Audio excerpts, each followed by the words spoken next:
আমার শরীরের অংশ যেন কেউ দেখতে না পায়, মানসিক অবস্থা নিয়ে মুখ খুললেন কর্ণ জোহর। কেমন দেখতে লাগছে আমাকে? বাড়ি থেকে বেরোনোর সময় এমন ভাবনা মাথায় আসে প্রায় ৮০% মানুষেরই। কিন্তু সেই ভাবনায় যদি লাগাম ছাড়া হয় বা নিজের স্বাভাবিক জীবনকে ব্যাহত করে, তাহলে মানসিক সমস্যা তৈরি হতে পারে। ঠিক এমনটাই নাকি ঘটেছে কর্ণ জোহরের সঙ্গে।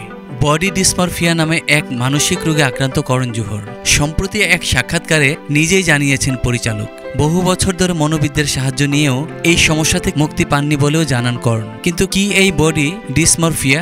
বলা যেতে পারে এটি মানসিক স্বাস্থ্যের একটি বিশেষ অবস্থা। এই রোগে আক্রান্ত কোনো ব্যক্তি তার বাহ্যিক উপস্থিতি বা চেহারা নিয়ে হীনমন্যতায় ভুগতে শুরু করেন।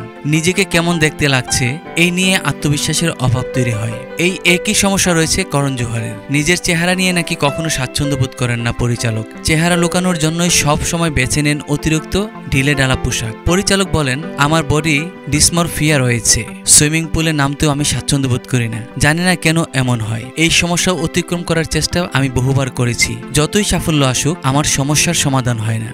আমি সবসময় ঢিলেঢালা পোশাকে নিজেকে লুকিয়ে রাখি। ওজন কমানোর পরেও আমার মনে হয় আমাকে হয়তো মোটা লাগছে, আর তাই আমি চাই না আমার শরীরের কোনো অংশ কেউ দেখতে পান। কর্ণ আরো বলেন, আমার যখন ৮ বছর বয়স তখন থেকেই এই পরিস্থিতি। এতদিনে কিছুই বদলেনি। যেদিন মনে হবে আমি সফল কিনা তা নিয়ে আমার কিছু যায় আসে না, কিন্তু নিজেকে সুন্দর মনে হবে সেদিন এই সমস্যা মিটবে। এমনকি ঘনিষ্ঠ মুহূর্তেও কেমন লাগবে এইসব নিয়ে ভাবি।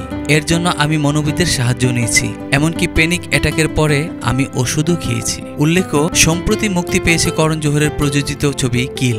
এছাড়াও তার প্রযোজিত ব্যাড নিউজ মুভি মুক্তি পাবে আগামী ২০ জুলাই।